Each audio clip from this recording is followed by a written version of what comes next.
Here. Commissioner Westman, Here. Commissioner Ortiz.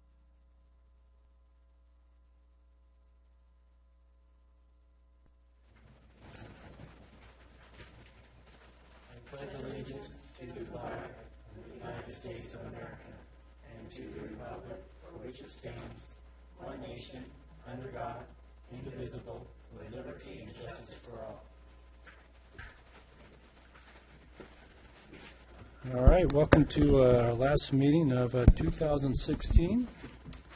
And first I need to read this.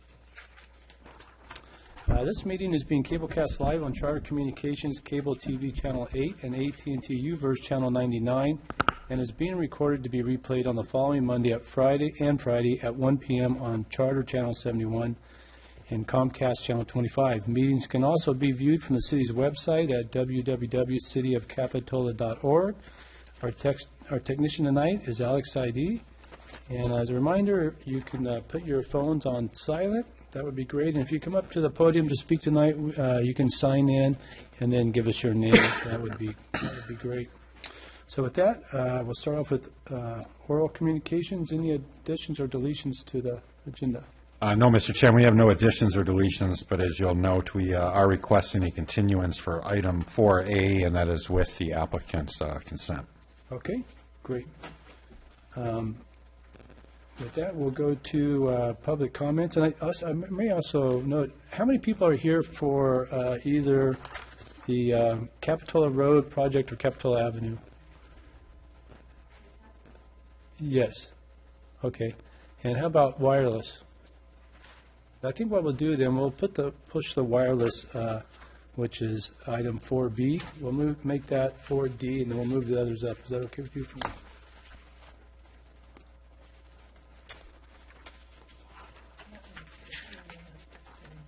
What's that? Oh, is that okay? Yeah. Fine. Trying to give. No, we want to make sure that folks that are here for an item. Sorry, Heather. I wasn't thinking of you. Unfortunately, I should have. No worries. Okay, so we'll start with public comments, and this is for items that are not on tonight's agenda. If you have something like to speak about something that's not on tonight's agenda, then we'll let you come forward. And it looks like we have Mayor Bodorf, and I'm not sure if this is good or bad. Mr. Chair, members of the Commission, Ed Bodorf, your Mayor. I don't normally come to your meetings because I believe that the work you do is good to be left alone without outside intrusion, but I'm here for a specific purpose. As you know, this is your last meeting of the year, and we just recently had an election, and all 5 of your positions are up for renewal next year, and some people may not be here, and I just want to take this opportunity to thank you for your service, for what you've done for the city, for the great decisions you've made. It's a difficult job, and I know you all work hard and come up with those choices. But personally, I'm here for my appointment, T.J. Welch. He took this position 4 years ago without having much background. I watched him diligently learn to code and be an active participant in all decisions, and I can say that I'm proud of the work he's done, and as I am the decisions that this commission has made. And I just want to acknowledge there may not be another opportunity to do this, the good work you all do, and especially the good work of T.J. Welch. So thank you, and Thank you. have a great meeting. That was a little embarrassing and humbling, but I appreciate that. Okay, anybody else who would like to come up and speak tonight? Okay, seeing none, we'll move on to commission comments. No comments? Okay, and then now we'll have staff comments? Staff has no comments. None. Okay, so we're moving on to item 3, approval of our minutes. We have 2 sets of minutes. One is for our special meeting November 3rd at 6 o'clock, and then our regular meeting on November 3rd. And I'm going to have to recuse myself since I wasn't here for those meetings. Okay, so we have one recusal. Would you like to get a motion on I'll one or move both? approval on both agenda. Okay, so That's- we have a motion for both and a second. Yes. All those in favor? Aye. Aye, with one recusing. With that, we'll move on to the public hearing. We're going to start off with item 4A, and I'm going to have to recuse myself, so Commissioner Newman will take. Okay, so This is just a request for a continuance, and I just need a motion. I so move. To January 19th of 2017. I'll second it. Okay, all in favor? Aye. So continued. We didn't want you to walk too far. It's cold outside.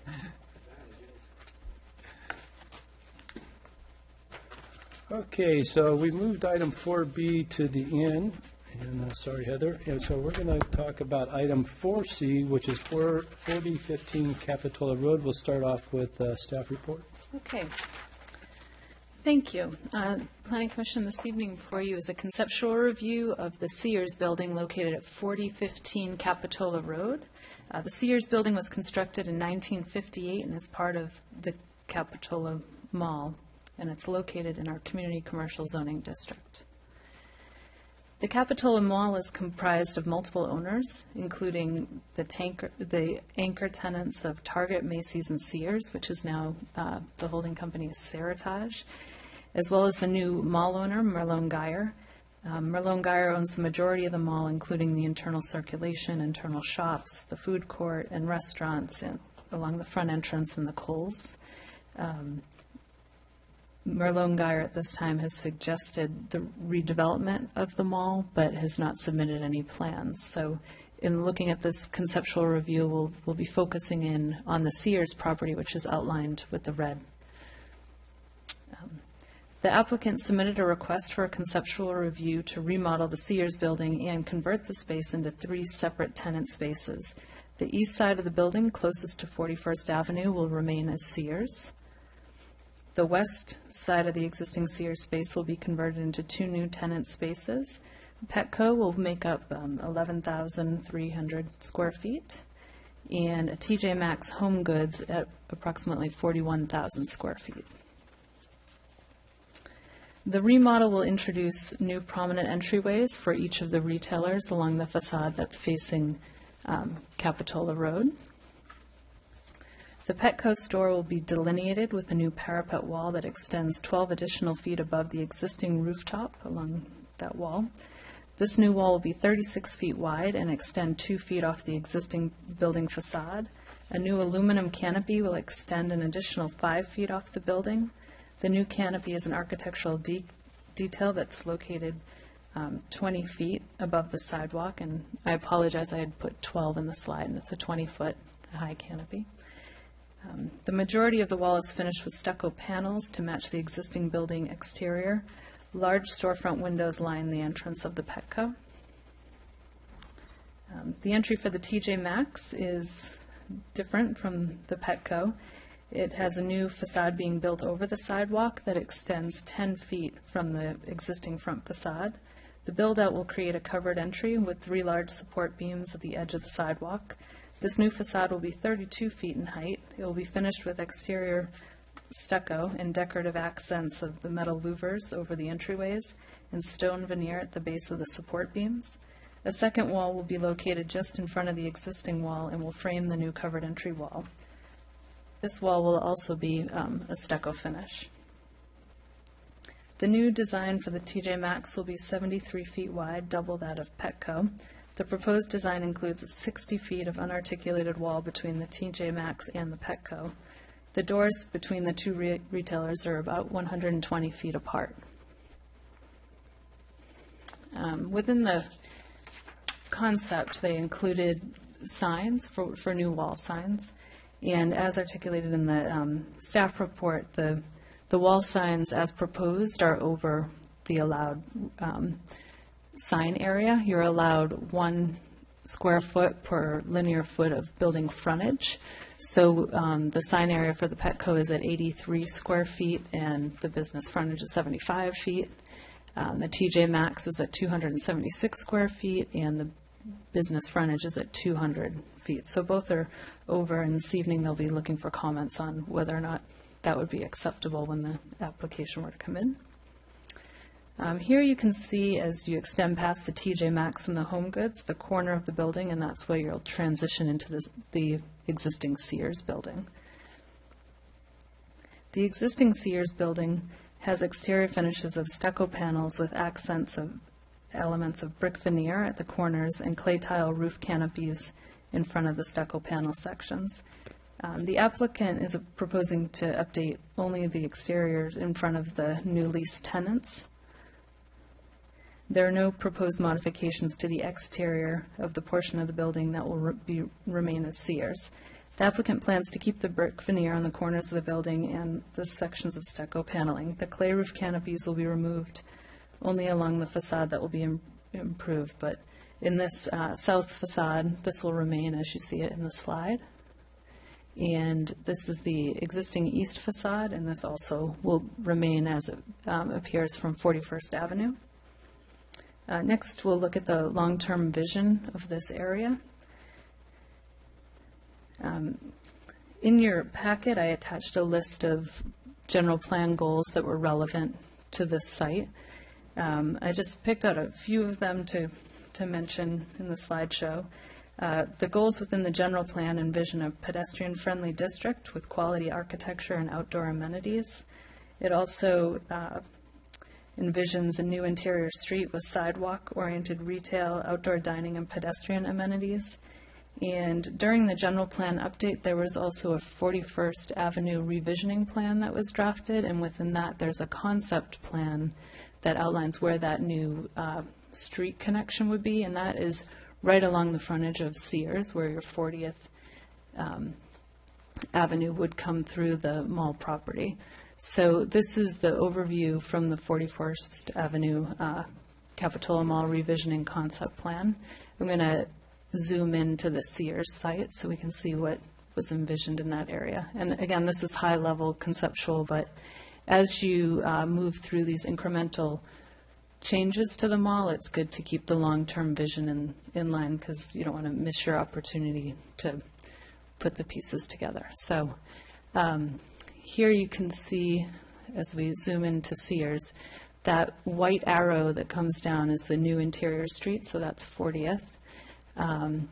Pedestrian bicycle enhancements are in turquoise, so that would be right along the Sears frontage, extending to 41st, and then also increased connectivity along 38th and 40th, connecting to Capitola Road.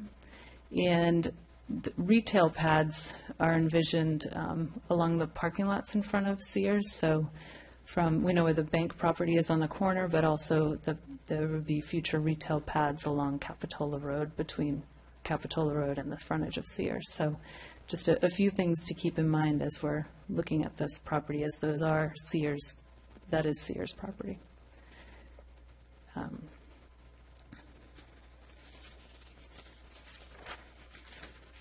So next we'll look at the existing conditions and how that aligns with the vision. So this is the view from Capitola Road as 38th Avenue extends into the Sears property. Here you can see there are pedestrian sidewalks that connect to the mall from this location.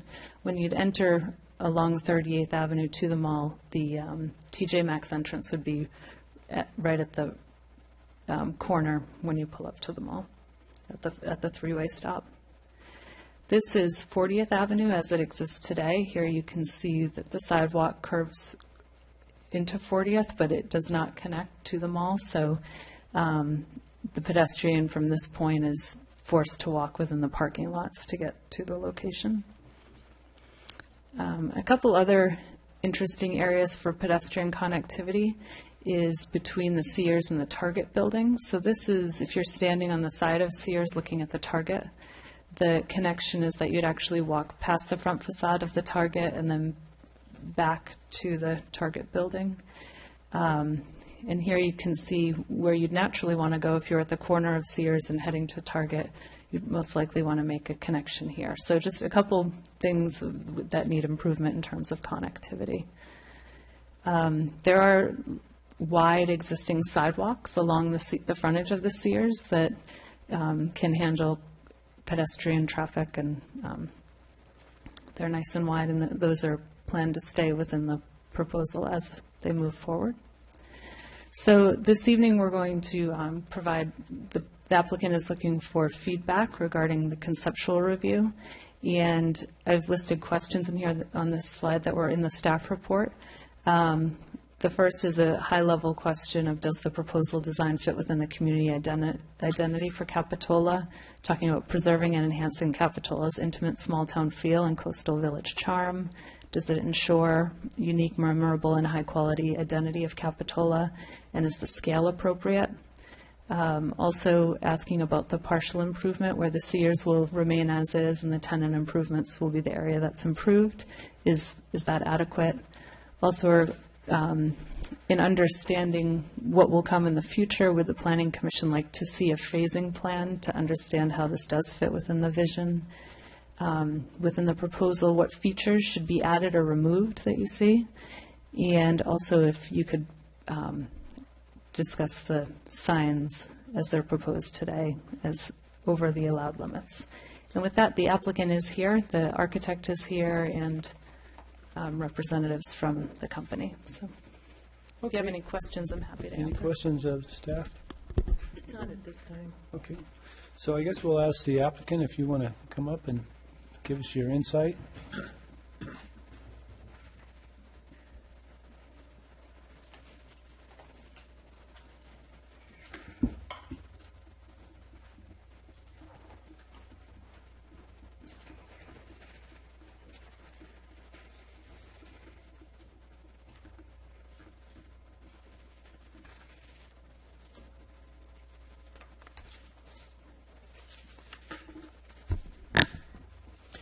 Good evening.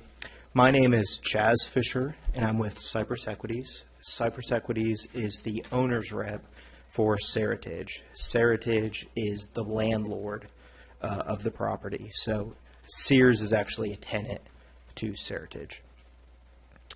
We're very excited to bring this project to Capitola. The Sears was built in 1958 and needs a refresh. So our approach is a phased refresh with our two new tenants, TJ Maxx, which is going to be a larger TJ Maxx home goods store, and a Petco.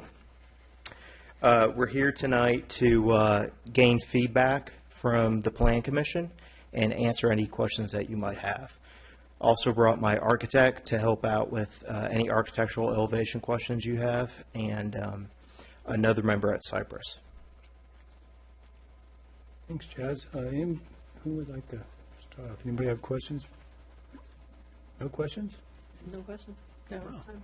Maybe a little later, we Okay. might ask. Okay, you thanks, a Jeff. couple of things. Any other applicants want to speak before?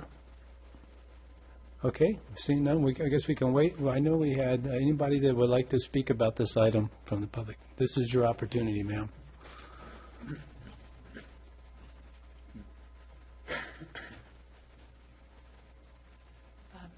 Do you want to sign in here? I'm sorry, I haven't been to your city meetings before. Okay, my name is Jennifer Griffin, and I live in Cupertino, California, and my mother lives in Aptos. We both shop at the mall regularly. Both sets of grandparents lived over here after retiring from the Bay Area, and they all shopped at the mall. We were actually at the mall last Sunday and had bought a number of children's clothing at the Sears, and my mother had bought other clothing. We bought Christmas presents all over the mall.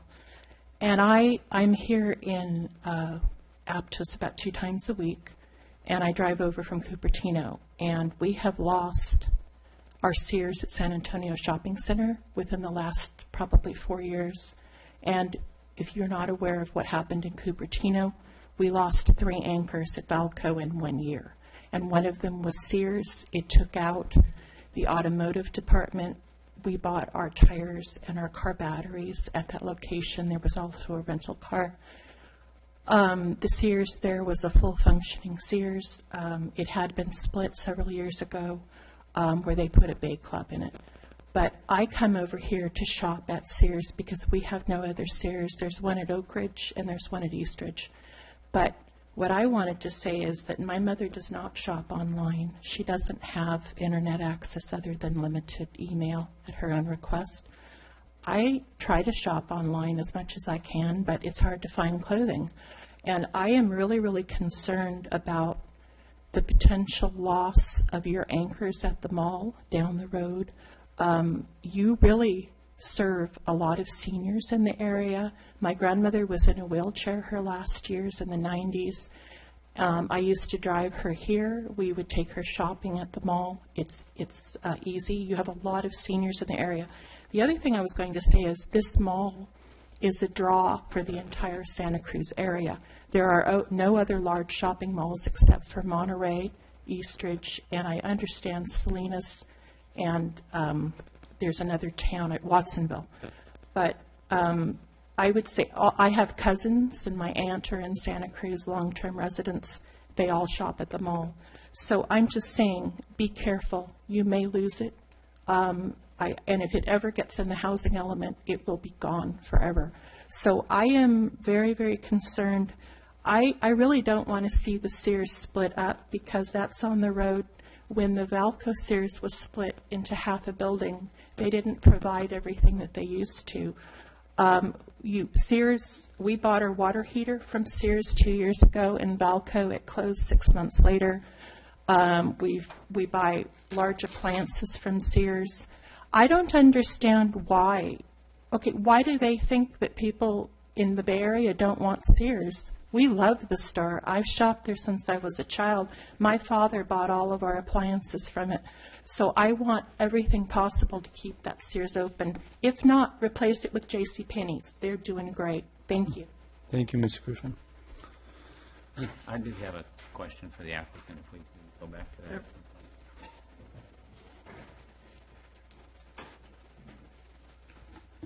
So you have applied for a conceptual review, and the staff has given us some issues that they want input from the Planning Commission. My question to you is, what are you looking for by way of a conceptual review here? We were hoping that we could maybe address each issue individually and just have some constructive feedback between our team and the Plan Commission and talk about ways that we could resolve those issues. And those are the issues that we're seeing on the board, or do you have other issues? Or those are the same issues. Okay. Good. Anybody else have questions? Yeah. All right, Jazz, thank you. Thank you. Okay, is there anybody else who'd like to speak before we close public comment and bring this back? Seeing none, we'll close public comment and bring it back to the commission for discussion.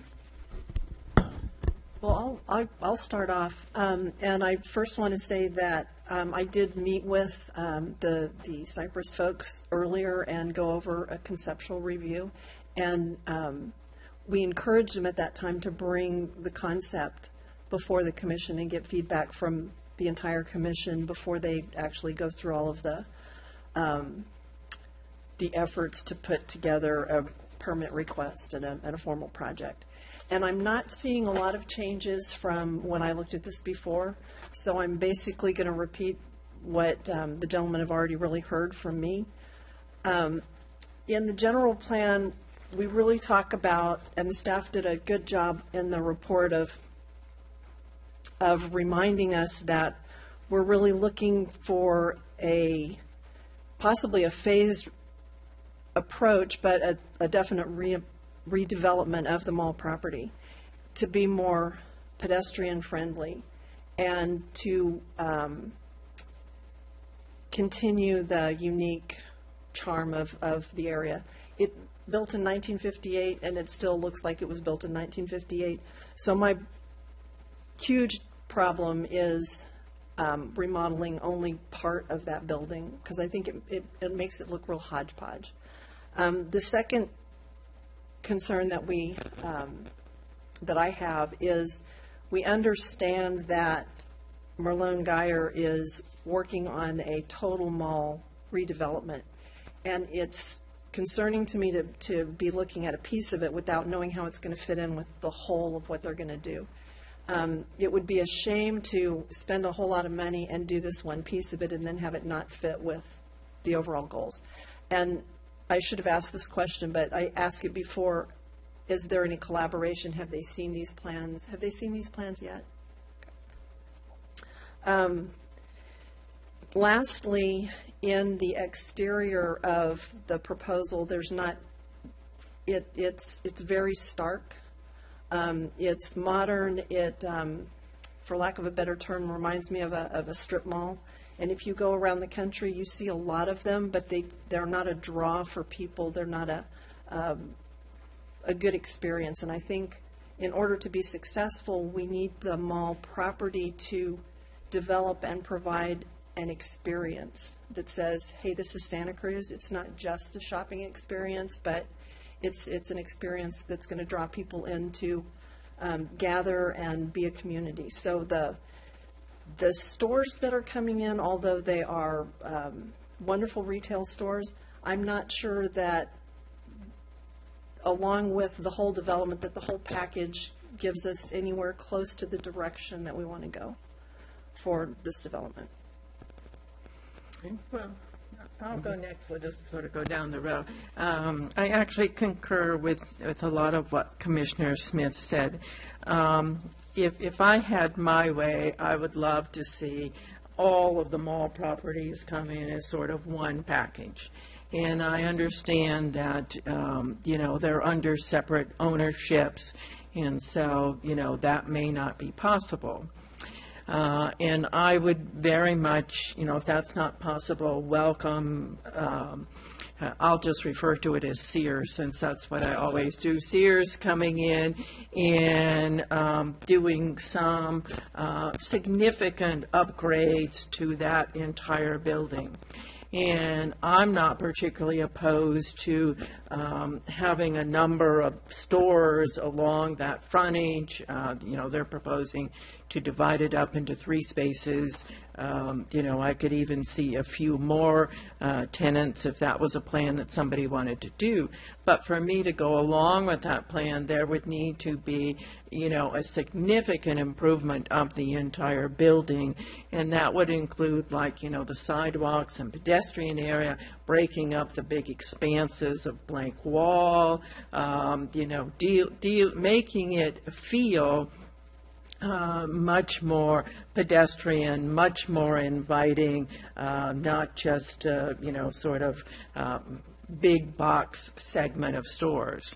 I also think that if they're going to come in with a plan and, they need to deal with the issue of, are they in the future going to be adding some pads on the front, which was, talked about in the general plan and the design guidelines? Are they going to say, no, we're not ever going to be doing any of those kinds of changes? I think the, connectivity questions that came up were good ones.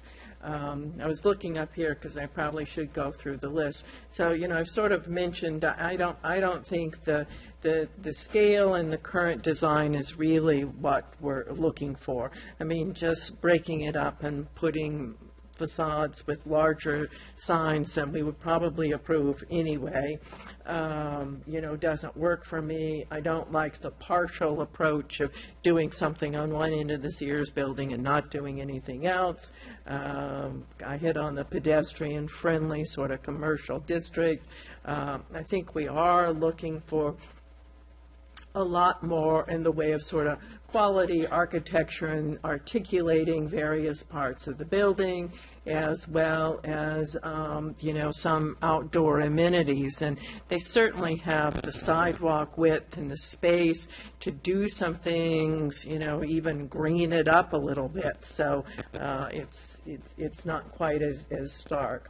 And as I mentioned, with what's proposed, I'm not in favor of the larger signs that are allowed in the code. If they came to me with a dynamite exterior redo of the building and the signs were more sort of integrated into the design, then I'm not going to get so hung up on the size of each individual little sign. I'm going to get hung up on how, the whole thing coordinates and works together. So that's my feeling. line. First, I want to thank staff for bringing the general plan into this, because I'm very happy to see that we did it and now we're going to be using it, because that has not happened in the past. So I'm really happy to see that the planning staff is using our new general plan. And I'm not so quick to give up what we hoped for in our general plan, and I think there's a way to work together to make this happen. So I'm not interested in entertaining this proposal at all. I really feel that this body needs to encourage you to go back and try to work with Marlon Geyer to get a cohesive look and a brand new mall. We want, deserve, and need a brand new mall in this area, and I think the demographics prove that. And I think this falls very far short of that. It's just not our vision for that area. So I don't really feel like I want to speak to your current proposal, because it's just not at all what I want to entertain. And I'm glad staff brought up the signage. I would really like to see us take a good, strong look in the next couple of years about signage on 41st Avenue, because I have a feeling that we're not up to date on our signage for that area as much as we could be, and it varies quite a bit with things that are on the street and far back. So we're always being asked for variances, and it would be nice if we could get a sign ordinance that didn't require variances all the time. And we really took into consideration the fact that they're so far back, they do need larger signs. But in that, we still need to expect really high quality design so that those larger signs will look better. And they're not just on a very simple building. So that's that, and I would have loved to see seen something about public art. You know, we've got a public art component. Public art's very important, and although there's a component that allows you to donate the money back to the city for public art, I would hope that the mall on all sides, all the developments for the mall, include public art in the mall, on the mall property, because it's really important for us to have public art inside that, around the perimeter or inside the mall. So I would hate to see us entertain the donation of the money to the city for other areas of public art, because we need it in the mall.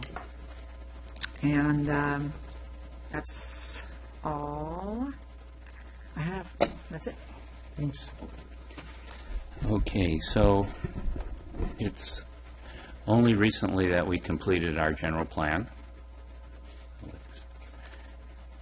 I want you to hear this. It's only recently that we completed our general plan. That was a very ambitious undertaking, as general plans are. It took over 3 years.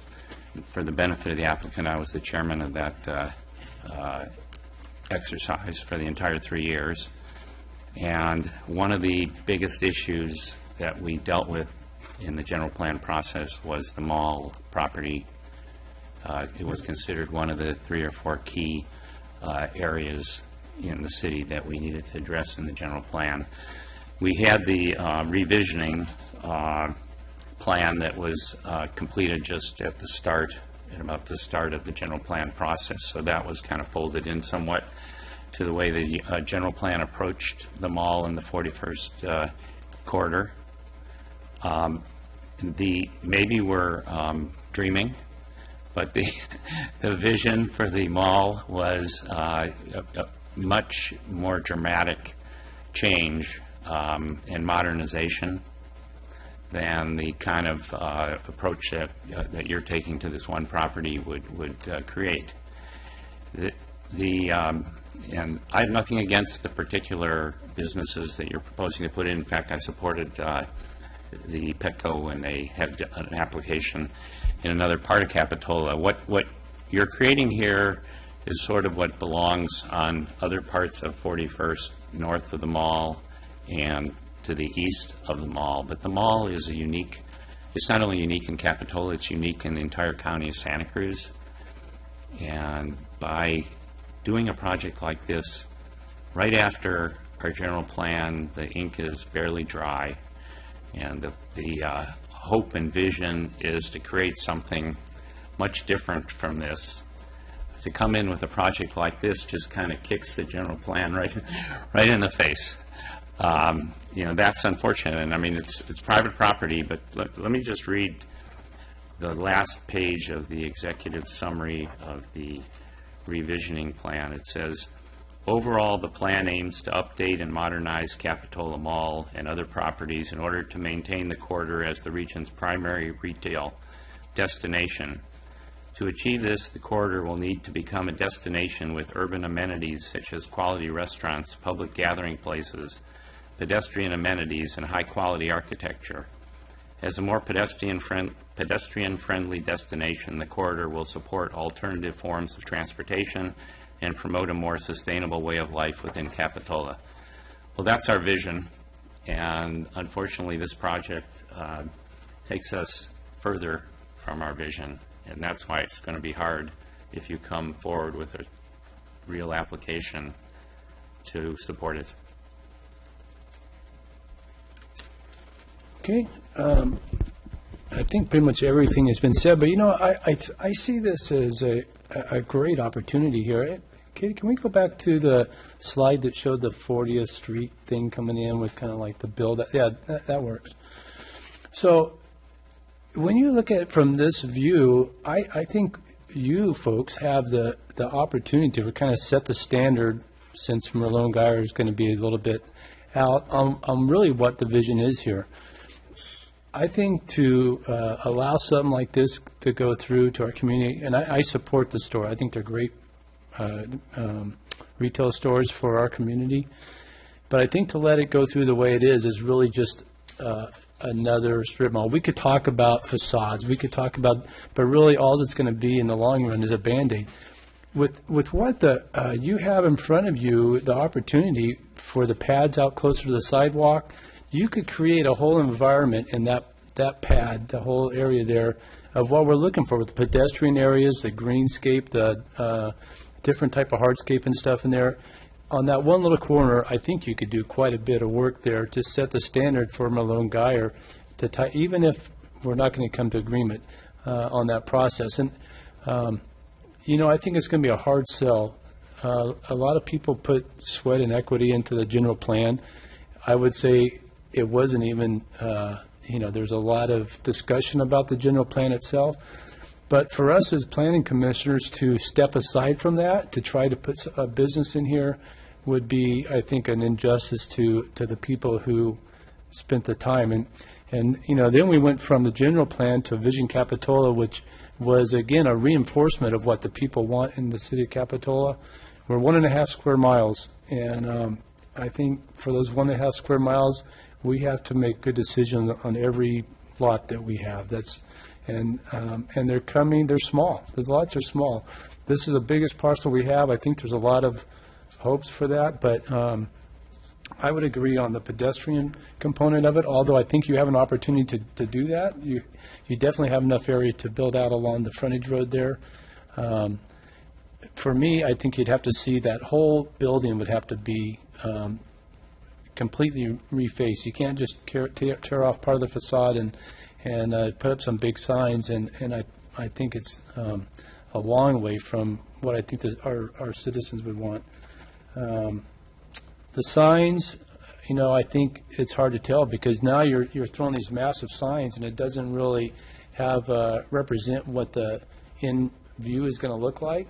So to me, again, like Commissioner Ortiz, I couldn't really give you a perspective on even approving the signs like that unless it was tied into something a little broader, the build out along the street. So one of the, we've talked a lot about the negatives. I think one of the positive things going on is that the city has been pretty clear in trying to lay out what our hope and our visions are going to be. And it's my sense that the staff and the city would be very cooperative in working with you if your plan was more in sync with the ideas that we have in our general plan. And, just as I mentioned that, I probably wouldn't get hung up if a sign was a foot too big or too tall. Those are those are not the kind of little things that we want to fight about. What we're talking about is sort of a bigger overall idea and approach. And I do think Capitola is quite willing and quite open to, work with you or Malone Geyer on the whole mall project to make some significant changes, and have them work for the city as well as the, property owners and the businesses there. Yeah, and again, I think I'm not necessarily opposed to a phased-in process, if you could show the vision of where it's going to go with some of the other, because right now, we're just looking at putting a new skin basically on a Sears that it's really hard to vision what the long-term outlook is for that complete parcel, so. Yeah, if I can add just another, to the positive side, having new sites come in that have an exterior entrance does draw into what we're talking about with the plan.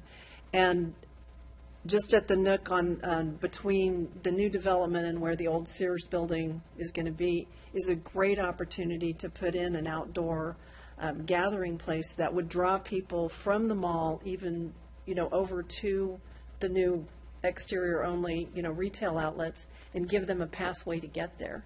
Otherwise, it's going to be people, driving in, going in and coming out because they can't get into the mall. So there is a real tie between the two halves of the building. And there's a great opportunity right there in that nook where there's a big planter and a lot of open space to do something really, really fun and attractive. So we tried to hit the questions that were, it's probably not what you're looking for when you came here, but I don't know if it's a big surprise to you. Do you have any questions before we move on, or did we answer your questions? And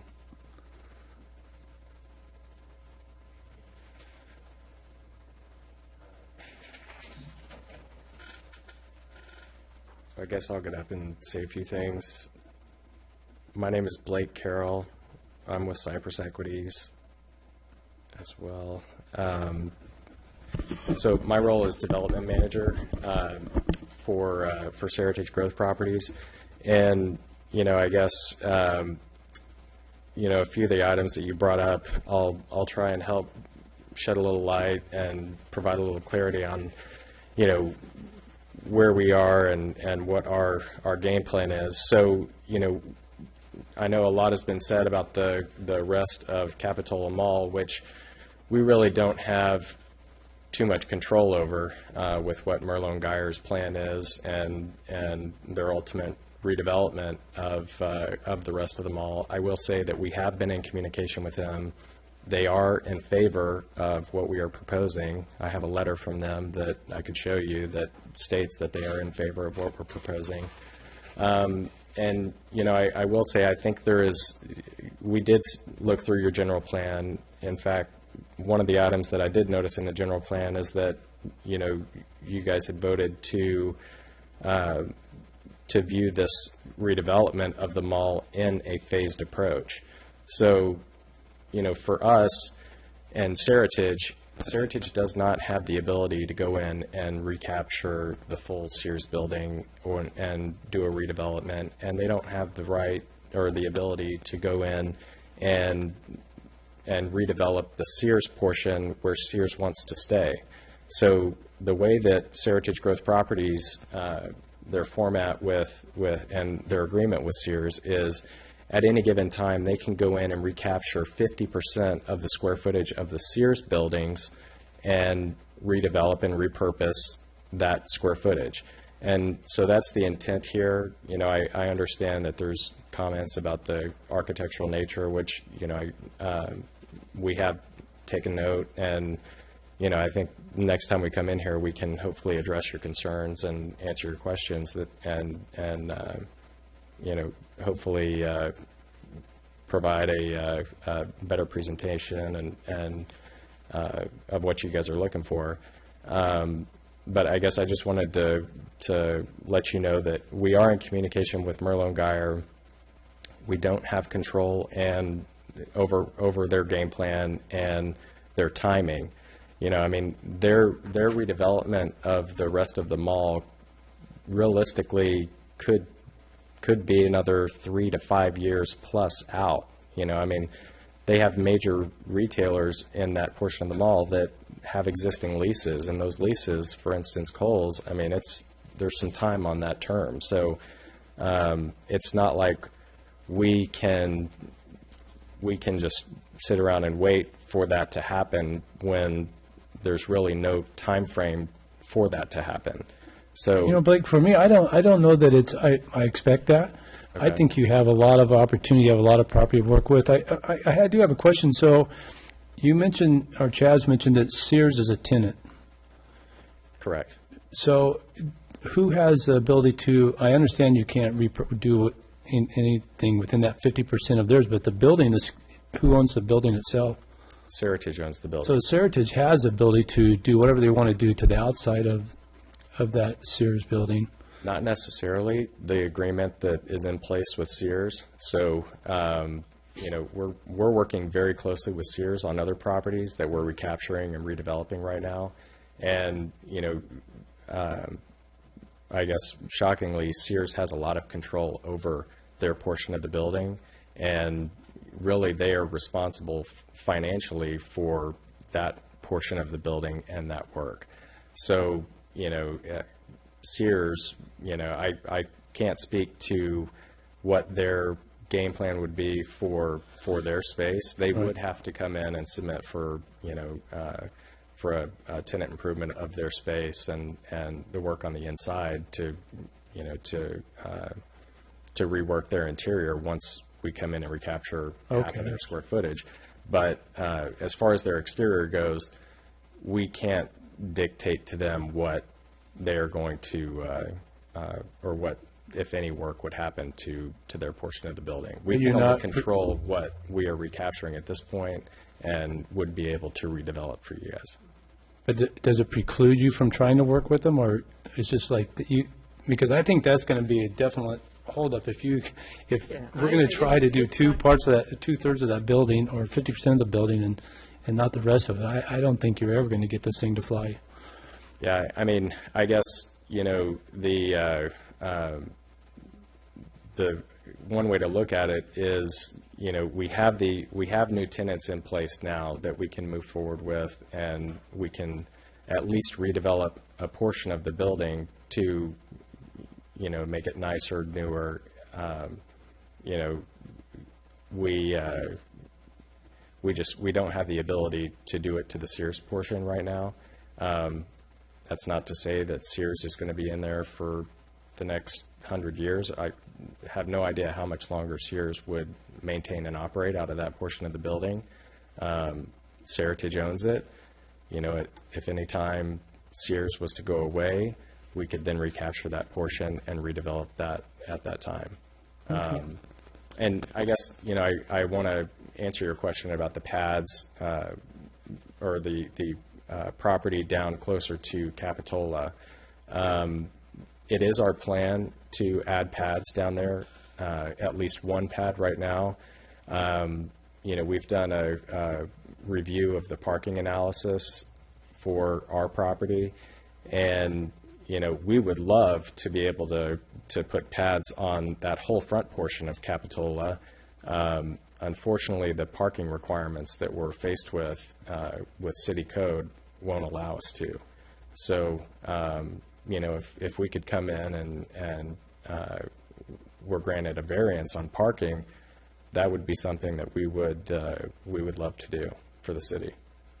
Yeah, I do think there are, the last I was aware, some shared parking arrangements within the mall itself.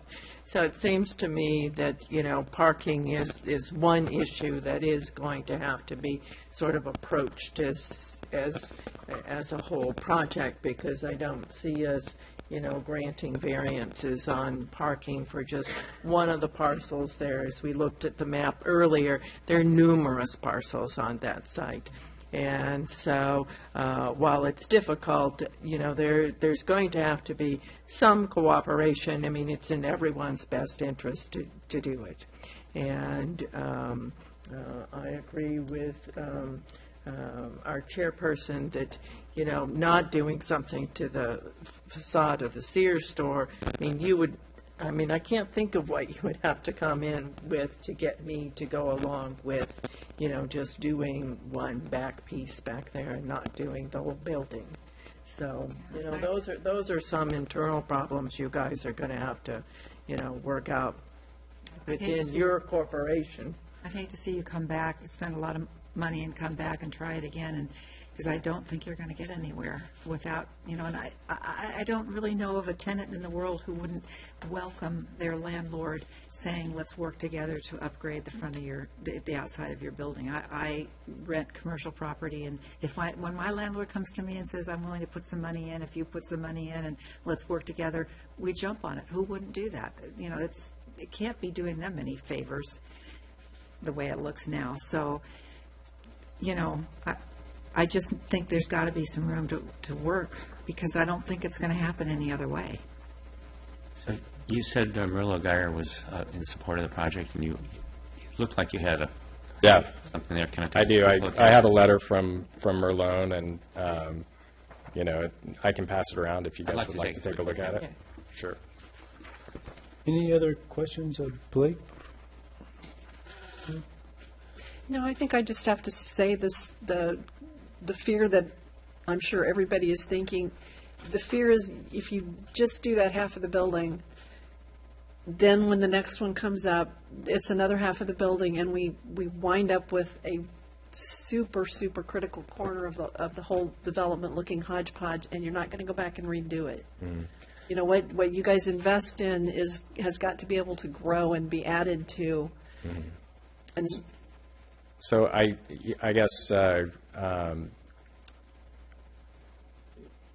in a way to, you know, hopefully make you more comfortable, and you know, the agreement that we're working through with Merlo and Geyer right now, we're trying to mutually identify what our ultimate game plan is collectively. So, you know, hopefully by the time that we come back, we could be in a position with Merlone to where we have more of a better idea of what their ultimate game plan is. And I don't know if necessarily they would be willing to or able to come in and you know, present at that time, or if, you know, we could maybe get their authorization to show, you know, kind of what their general plan ultimately looks like. But and I don't even know that I want to get into that, because it's not our project, and it's something different. I guess I'm just trying to ultimately, you know, get you guys more comfortable with the ultimate plan, and, you know, at least with our portion that we are capable of moving forward with right now. You know, it'd be a shame to have it held up for indefinitely. That actually makes me less likely to support something like this, because you're making it sound like if Marlone Geyer is far enough along with some conceptual plans that they're willing to show you at this point, which you're not willing to talk to us about. And so I'm thinking if they're that close to some kind of vague conceptual plan, they're going to be bringing something like that to us in a shorter period of time, and maybe that would be enough to really work together with the two of you. You could build out sooner than they would, but as long as we know what they're doing and what it looks like, you know, we wouldn't need to have a completed plan of theirs. But if we were privy to what it sounds like you folks are, it would help us. I will say it's extremely conceptual in nature at this point. I mean, they are, you know, like I said, they have the Coles that just renewed, I think, for 5 years. Well, here's what they say in their letter, Mr. Logan. He says, I propose that both Seritage and developer, that's Merlo Geyer, enter into a letter agreement to formalize their respective redevelopment plans and to agree to jointly seek the approval of both plans by the other parties to the REA. Correct, to the REA, so that's our reciprocal easement agreement. Yeah. Right. Yeah, it means so they're saying basically that to combine your plans and jointly submit. That's why I read it.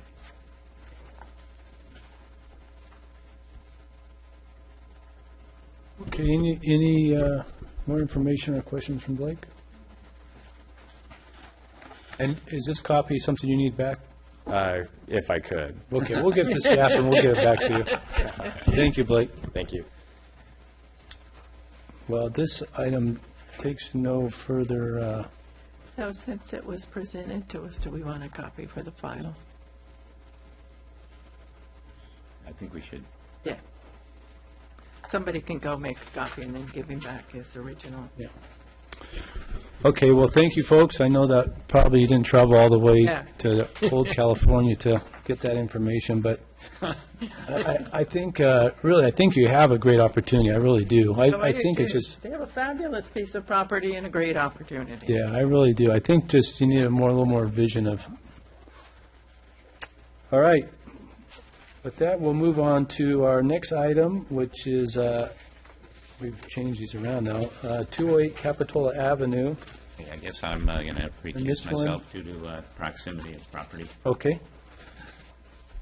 Commissioner Newman will recuse himself, and we'll remember to bring you back.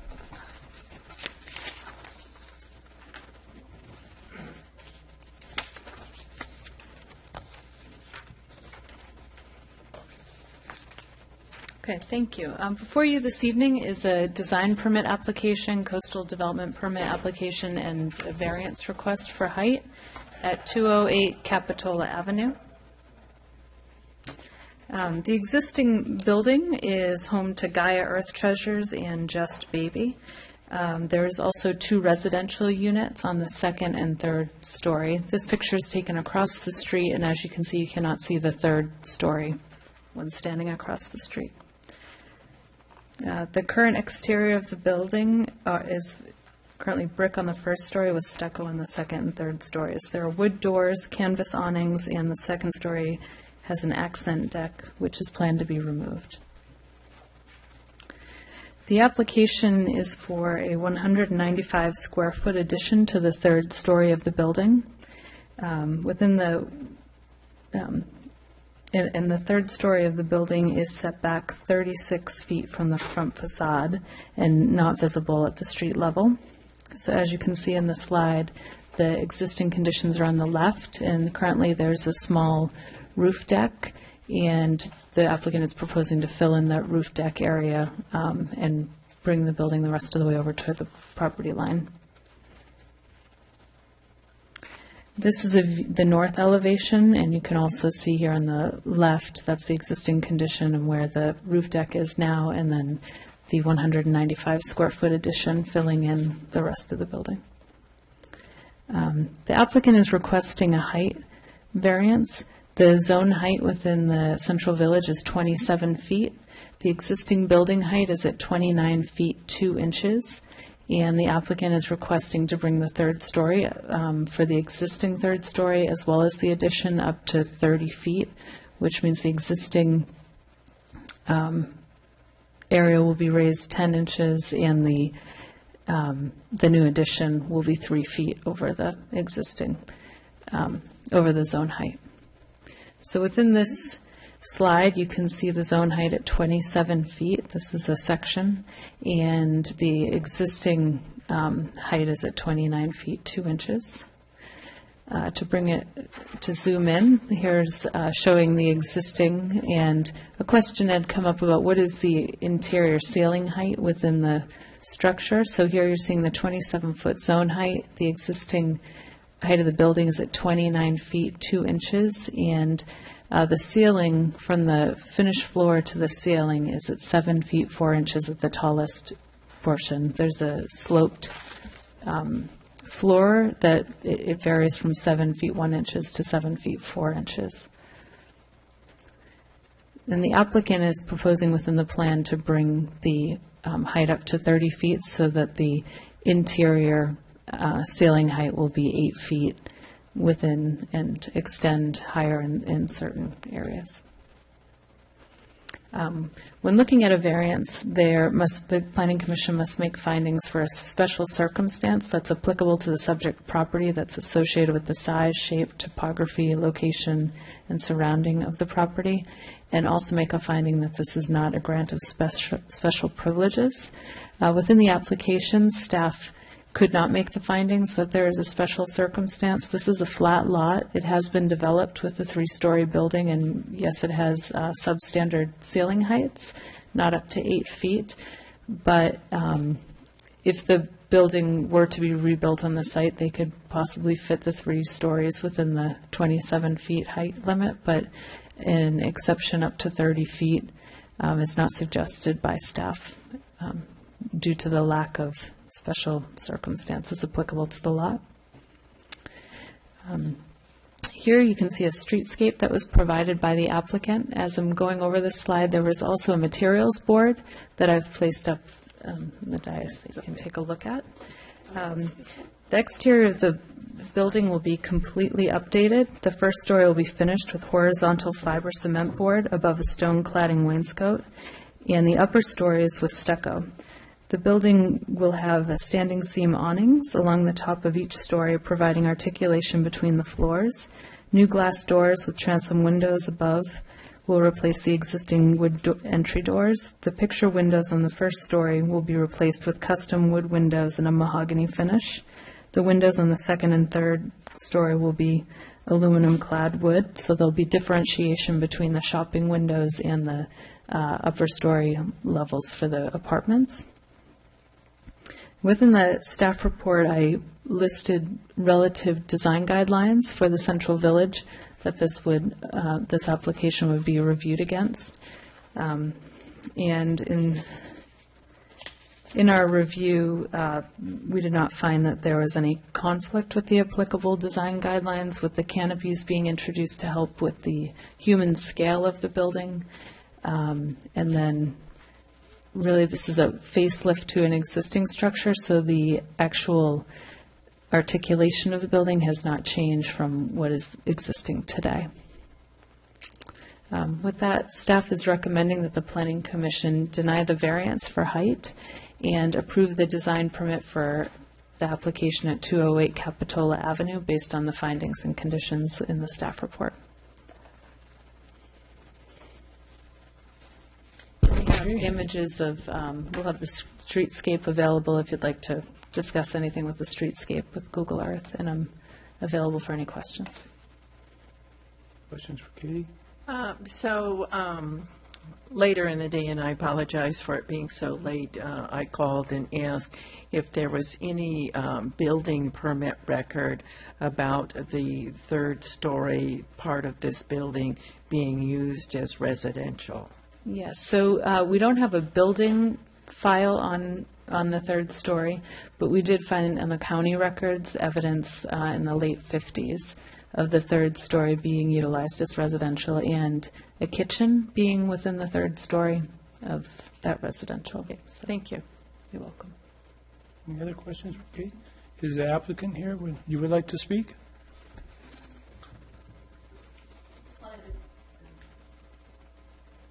So my name is Jacqueline Lowe, and I'm the architect and also the applicant's agent. So I wanted to just point out the colors from the color board to the rendering, because I think it might differentiate, might give it a little bit more differentiation. Let's see. So the beige color. I can bring that down. Right here. There you go.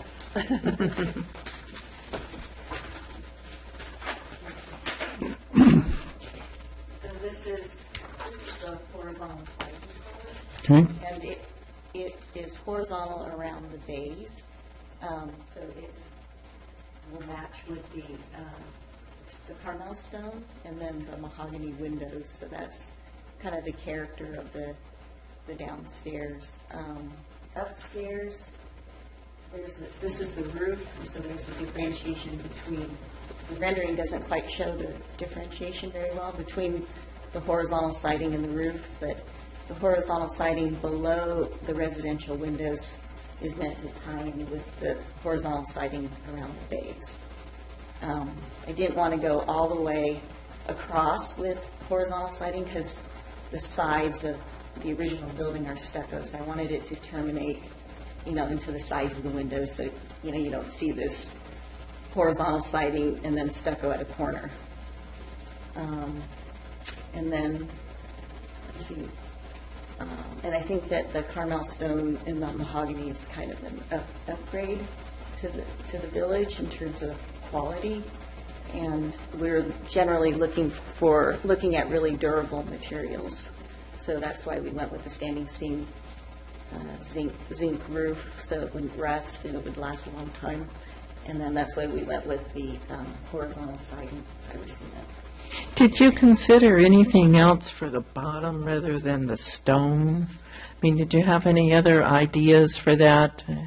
I have to say, that's, sort of the end of the street. Somebody did that on one of their buildings, and it we hasn't given you the We did consider stone going all the way up to the underside of the lower roof, but it's really hard to put, those window openings are pretty similar to what's there, and it's really hard to put stone in a tiny 45-degree angle of a bay. Yeah, I wasn't thinking of the stone going all the way up, whether or not you'd looked at any other materials or ideas rather than having sort of the stone at the bottom of the building. We did look at horizontal siding. Just carrying the horizontal siding all the way up and down the bay. I mean, I'll be honest with you. I look at the building, and I'm having a little bit of difficulty with the, sort of the look of the building. But I honestly haven't been able to come up with any good suggestions for how to improve it. Maybe I should let some of my other fellow commissioners talk. They may have ideas I haven't thought of, but I keep looking at it, trying to figure out how it just looks like it's sort of Anywhere USA storefront. And I was trying to figure out ways to make it sort of feel like it fit more into Capitola Village. And I will confess I've struggled with trying to come up with ways of doing that. Do you have any more questions for Ms. Lowe? I just have one quick one, and it's probably because I don't read plans really well. But on the roof line coming out, is it the intention that that roof line is in line with the how far out the roof line goes next door? It looks like it's deeper than the current little deck. It wasn't really necessarily our intention. The roofs covering the windows were more for shading and character and scale, but it wasn't necessarily our intent to line it up with the next door neighbor. But do you know how far out they come out? They come out 3 feet, and we did get that okayed by Public Works prior. Yeah, that was the maximum. Okay, thank you, Ms. Lowell. And is there anybody else here that would like to talk about that? Ms. Griffin, you don't want to talk about this project? No. Oh.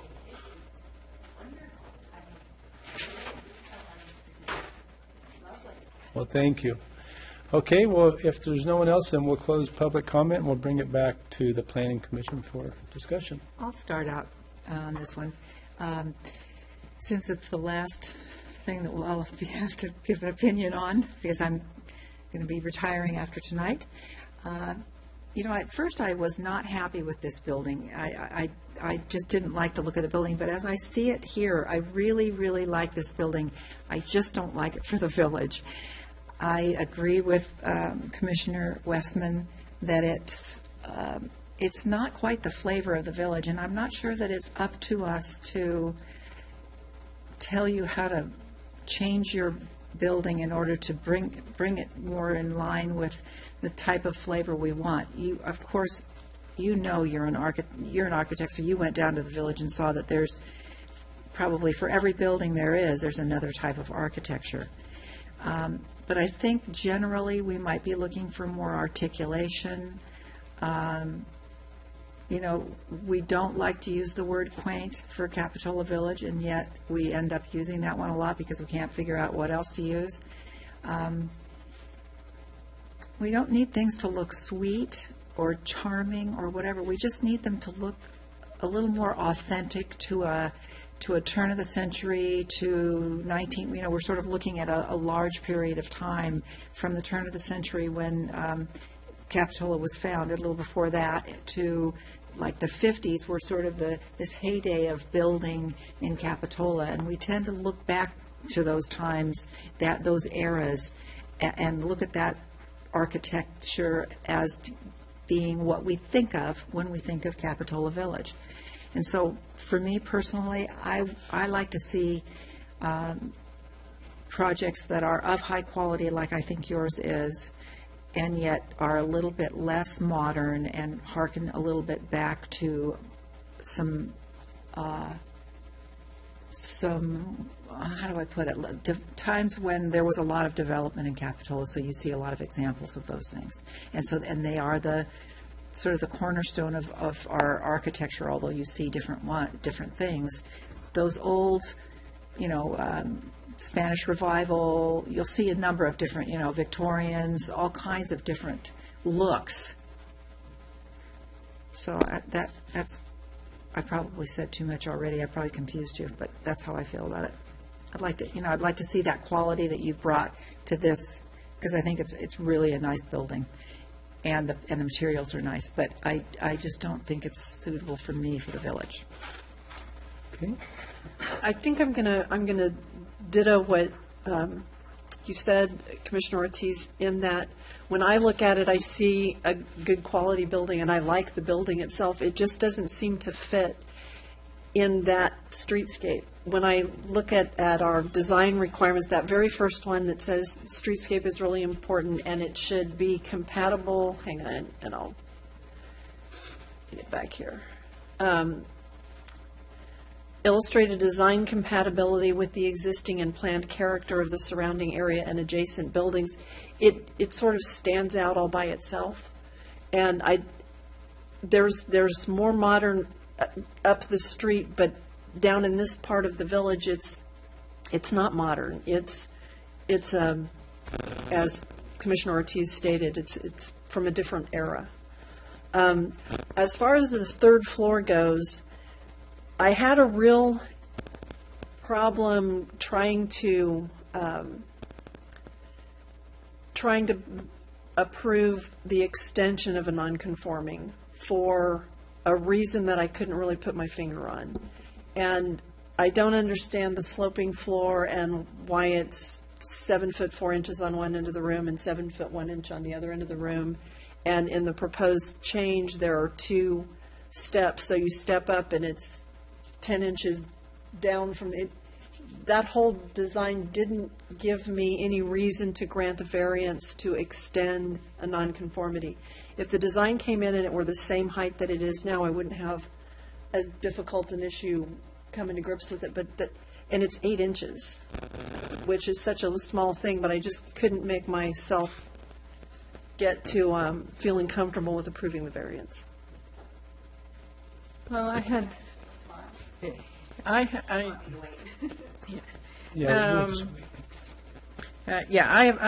a couple issues that I think we need to deal with on the building and beyond sort of the look of the front of it. You know, on the bottom floor on one of the retail spaces, they have a bathroom in there with a bathtub and a kitchen. And since that bottom unit can't be residential, I want to make certain that we include a condition in there that there can't be any, you know, residential vacation rental kind of uses on that, in that it needs to be sort of standard storefront retail space. And I also think that since we don't allow them to use the roof as a deck, we probably want to add a condition in there that spells that out, so when that issue comes up later on, it's clear to everybody that they can't use that portion of the roof for any kind of deck space. And I don't see any reason for granting a variance. I mean, it's a standard lot.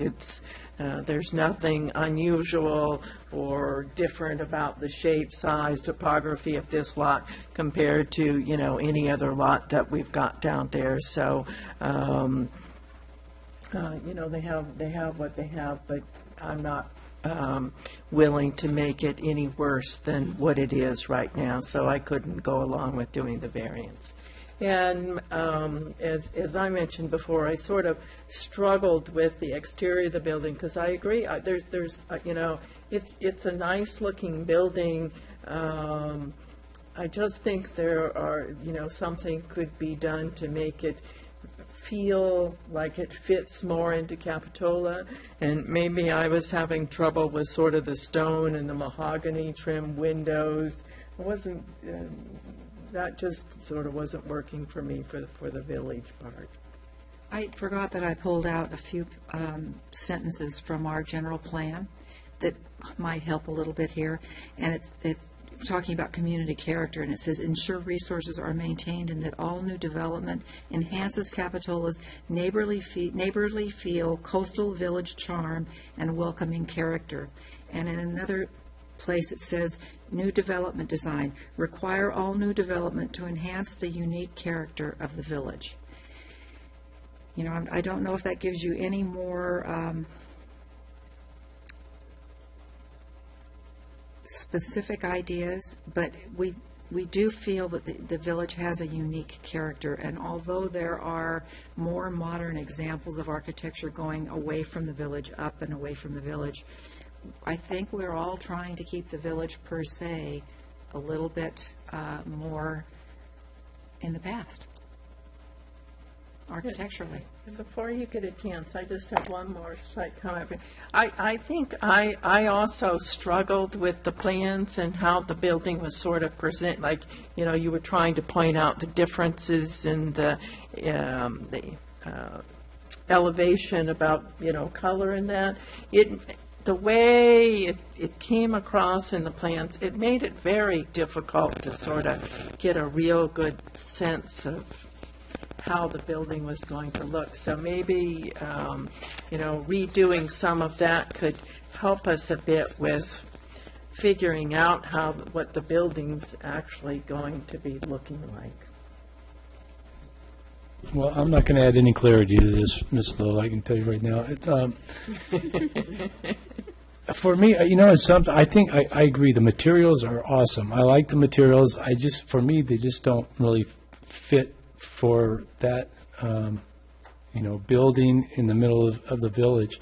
And I really like wood. I think the mahogany below is awesome, and I was thinking maybe, with the maybe if there was more, but listen, I'm not an architect. I'm not going to try to tell you how to do your job.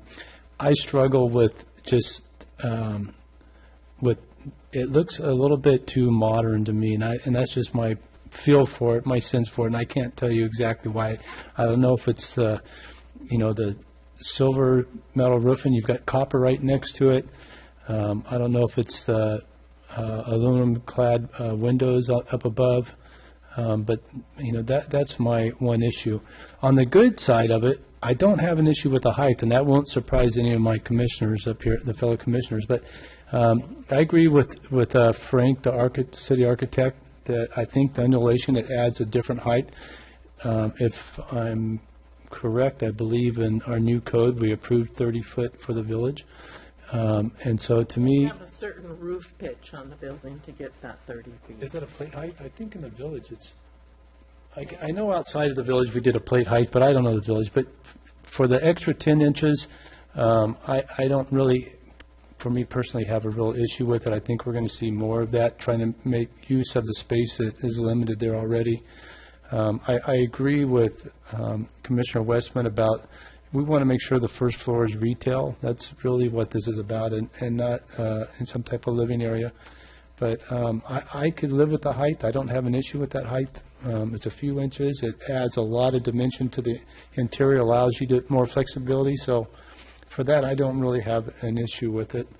So let's see, first floor height and the design, that's all I really have. So what do we want to do? Continue it to January to give? Is this one of those things that we deny without prejudice so that she can go off and modify it and bring it back, or do you just simply continue it for changes?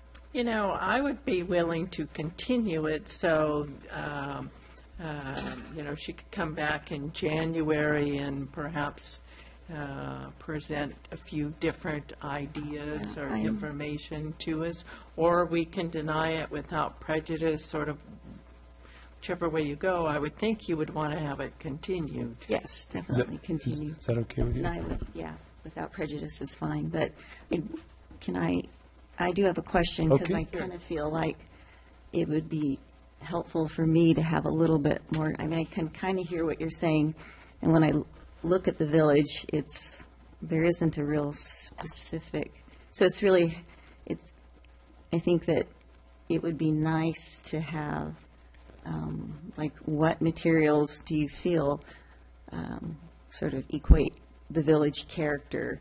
Is it brick or? I think the staff could meet with you and Okay. you know, maybe do a walk around. Or, Okay. you know, Yeah. I'd be happy to.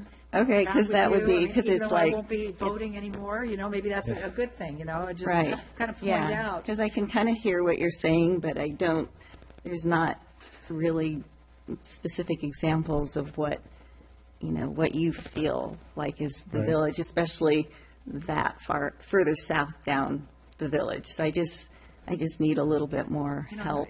I really try to stay away from the feeling of thinking that everything has to be real precious and all that. And the word charming, I found in the text of the general plan, and even though it feels a little bit precious, I think charming is a good word for what we're looking for. You know, it's Right. you know, it's a coastal, recreational coastal village, a historic village, and there's not very many of these left. We have an old trestle. We have a wooden wharf, maybe the only one in California. We have the Six Sisters, the Venetian courts. You could look at some of the you could go to our historical museum right next door and ask our director of the museum about architecture. There's all kinds of ways you could come at seeing what, you know. I mean, what I was thinking that instead of the kind of clean roofs, I could put brackets, for one thing. You know, So I don't know, but I don't know, I don't want to, design like. buildings by, you know, Right. in this kind of setting. It's just not good. Okay, so I just. My advice would be for us to continue it, give you a chance to work with the staff.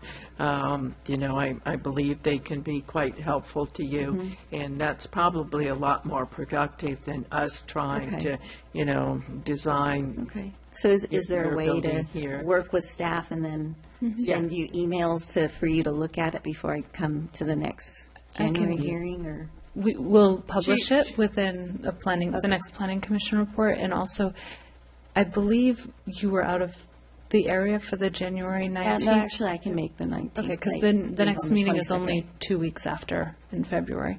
So if you are out of the area, we could continue to February. I would suggest continuing to a date uncertain, and we'll place it on an agenda when you're ready, rather than having repeated Okay. continuances, particularly in light of the holidays coming up. But if you're ready in January, we'll bring you. Okay.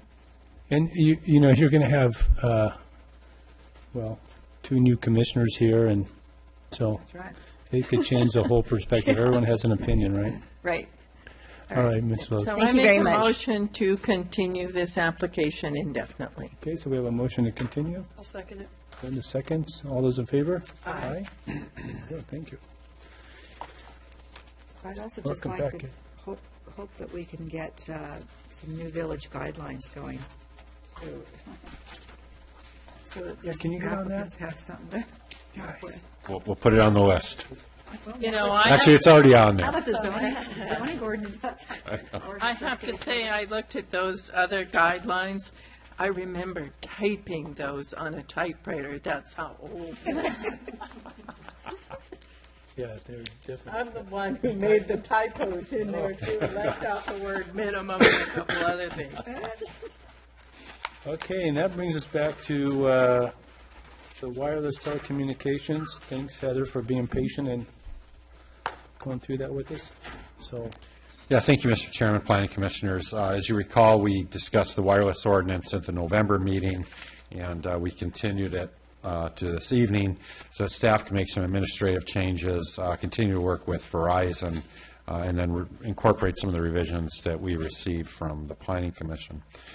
Just to refresh, the wireless chapter is part of our zoning code and therefore was initially intended to be updated in conjunction with the entire zoning code.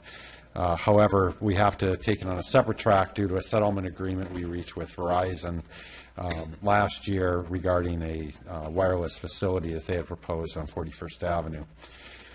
So our current schedule, if we do get a recommendation from the Planning Commission this evening, would be to introduce the ordinance to City Council in January and then have adoption in February.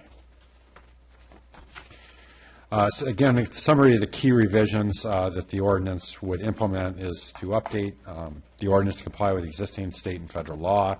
We would establish 4 tiers of permit review based on the facility type and location.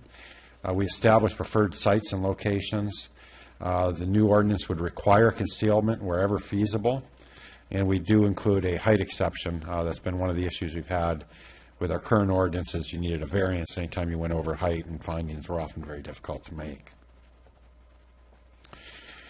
Since you last saw this in November, we did add provisions related to undergrounding at the request of the Commission.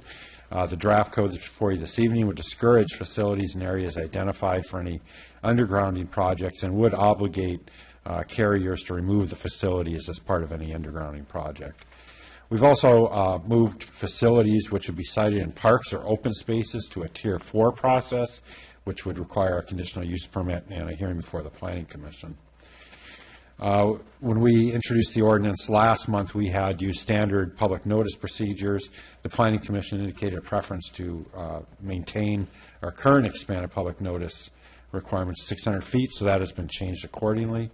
And then a number of administrative changes that we've made to describe what an administrative permit is, a minor use permit, how those are processed, what their appeal periods are. As you recall, that information was in the zoning code update. It's not in our current zoning code, so we had to roll it into this chapter, at least for the time being, until we have an entire new code. Just quickly on the 4 tiers of permit review, again, we'd have a Tier 1. These are exclusive to ministerial Section 6409 permits.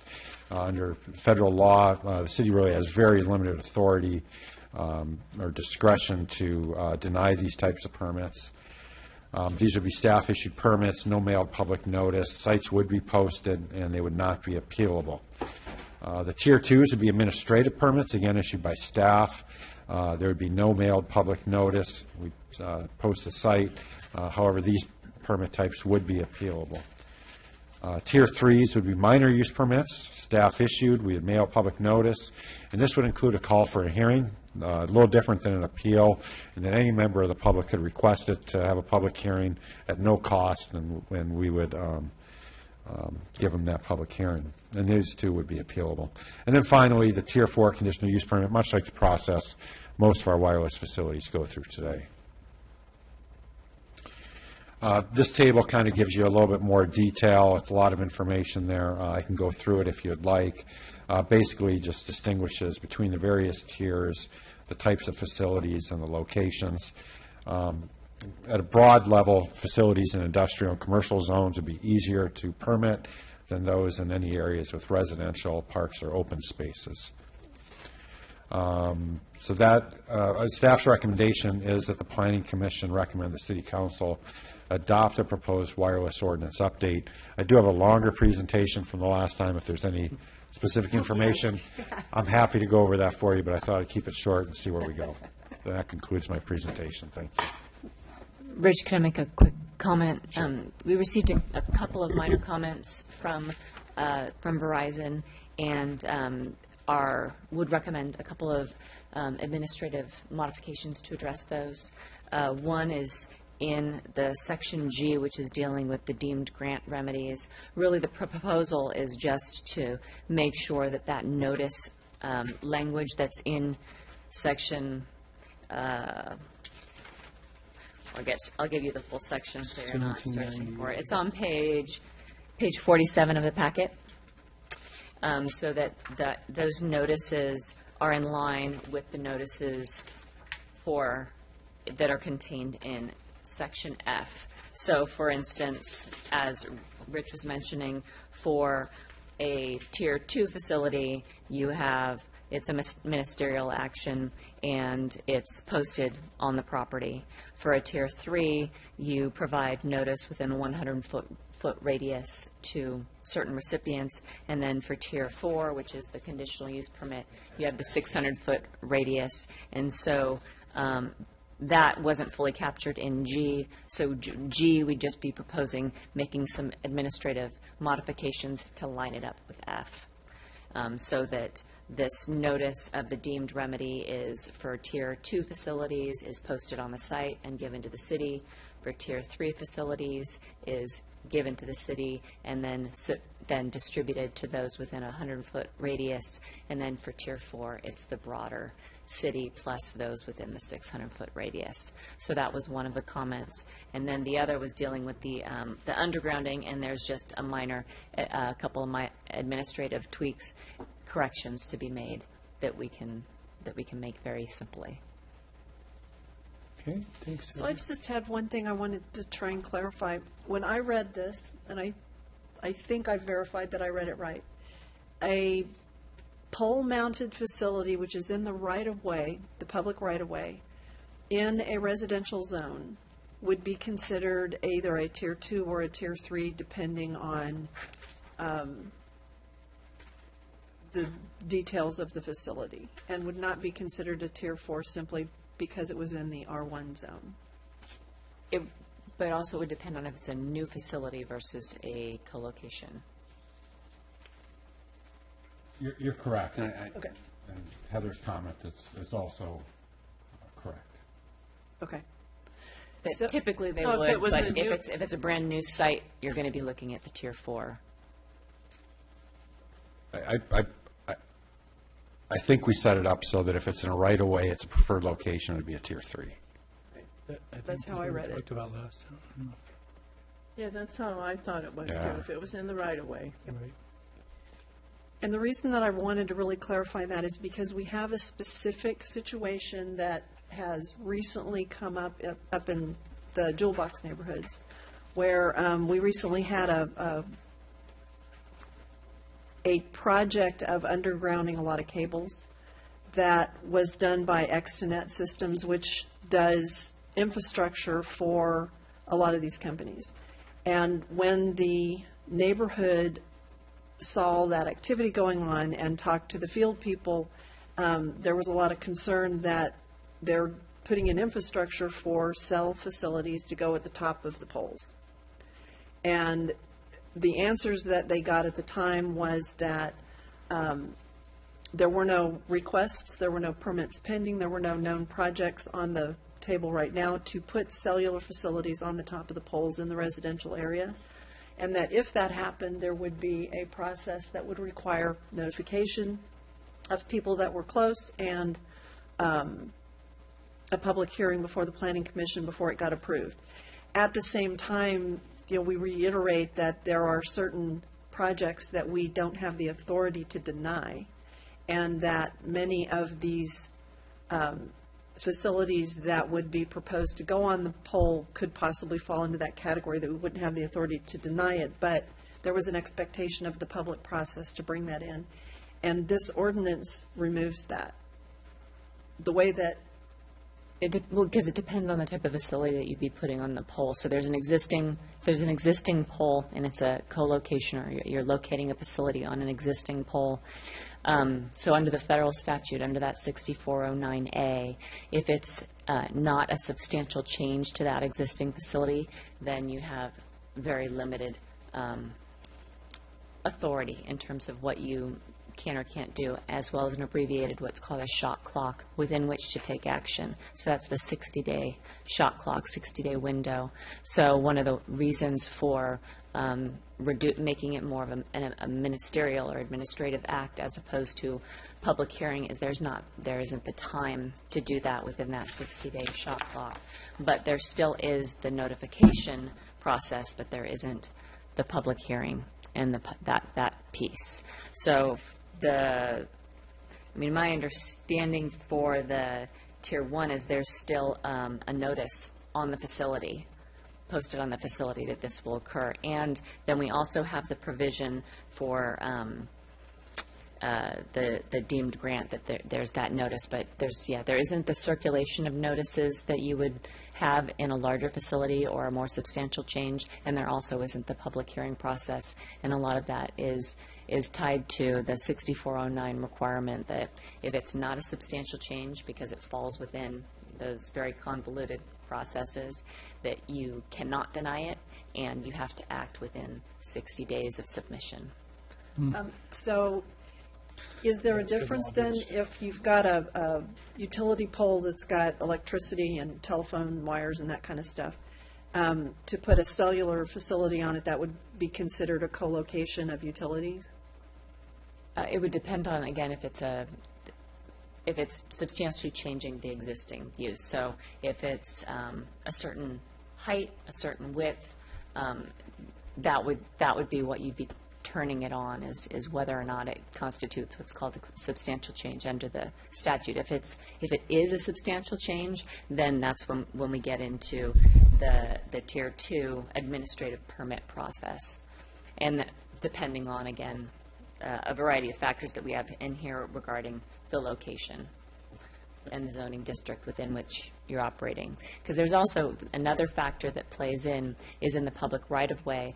The Public Utility Code, Section 7901 and 7901.1, also grants certain additional rights to public utilities to essentially create infrastructure in those public rights-of-way.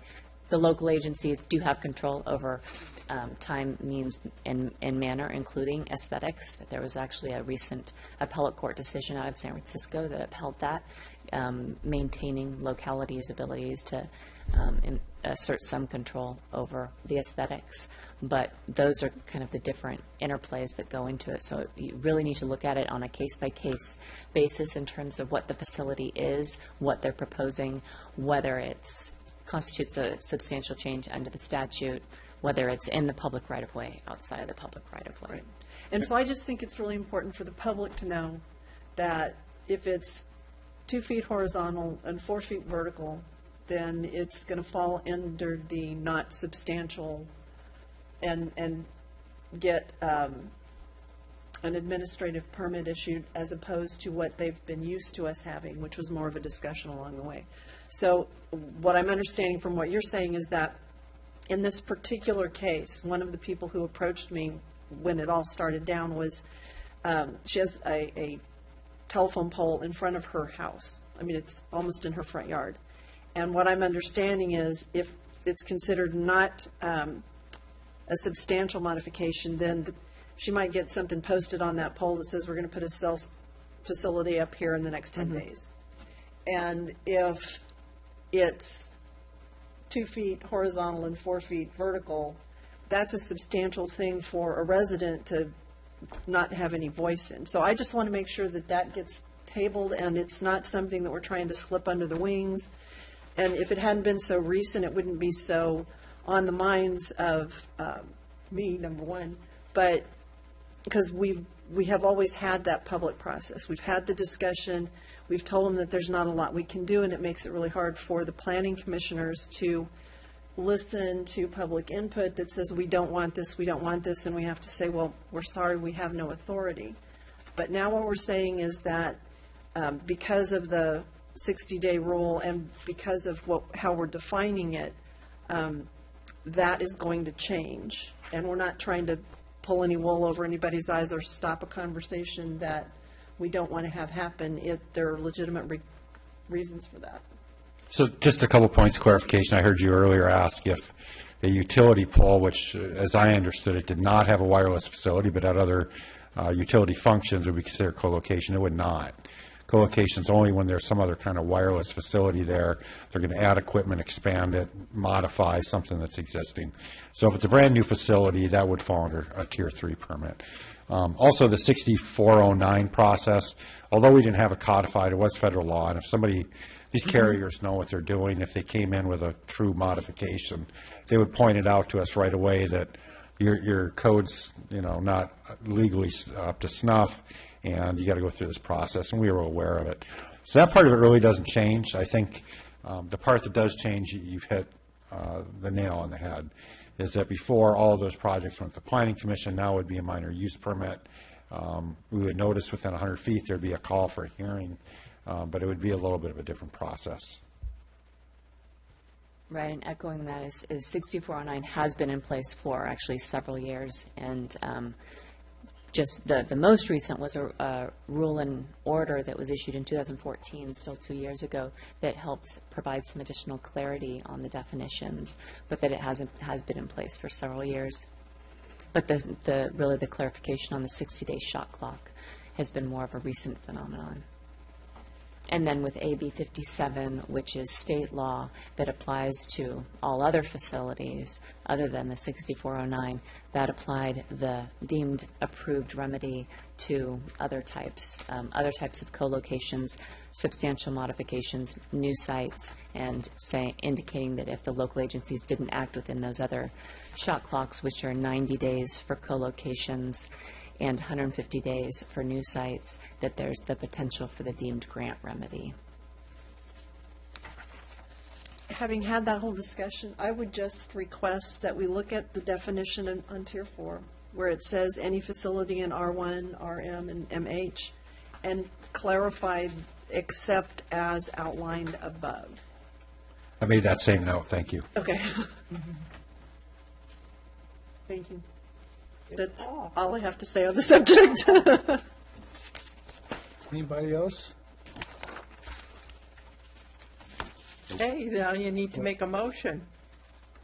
Oh, so I'll make a motion that we recommend to council that they adopt the ordinance as drafted with the corrections that we've talked about. And amend don't we have to do something about the EIR? Oh, and recommend that they approve the EIR addendum. Yes. Thank you. Yes, and recommend that they approve the EIR addendum. Okay, I second it. And, Commissioner Ortiz, second. All those in favor? Aye. Wow, very good. So now we're down to, thank you for sticking around, Heather. That you had a lot of information there. We're down to the director's report. We do have a few items for you this evening. You recall the project that you approved, I believe, at the last meeting for 105 Sacramento Avenue. That has been appealed. We received 2 appeals, so we're going to be setting a hearing date at next week's city council meeting and asking the council to set that hearing date for their first meeting in January. And forgive me, the specific date escapes me. One of the appellants was a councilman, right? That's correct. We had one council person and one of the folks that was a neighbor that spoke in opposition to that project. Also, as I neglected to mention at the last meeting, it was Linda Friday's last meeting with us. She's been promoted to the city clerk as Sue Snedden is retiring.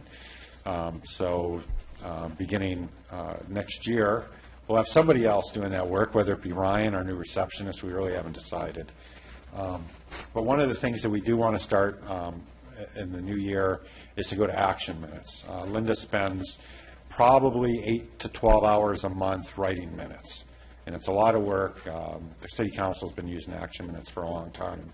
All the videos are online, so that's a change I'm going to make.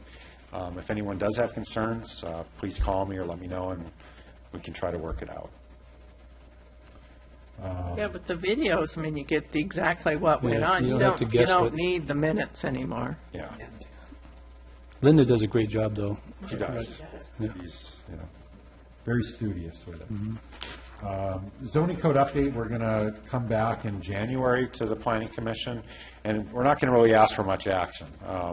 We're going to kind of give a recap of where we've been, where we're at, and where do we want to go, particularly because we'll have 2 new commissioners.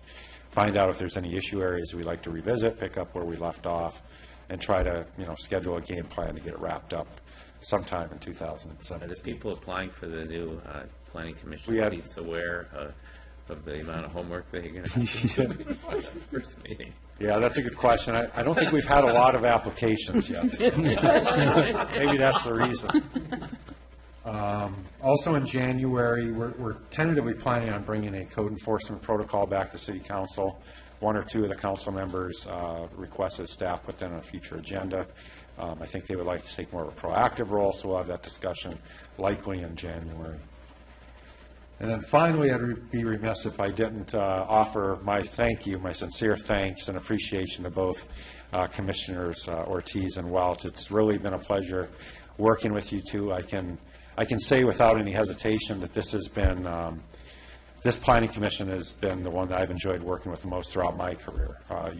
You've all been very professional, always helped staff even when we've stepped in it at times, and I know I've annoyed both of you at one time or another, and yet you kind of counseled me and stayed by my side, so I really appreciate it. I know Ryan and Katie have really enjoyed working with you. I've learned a lot from working with you, particularly in the first year when, life in Capitola and how we do things. I was learning a lot, and so I really do appreciate that. I'll miss you guys and look forward to working with you on the other side.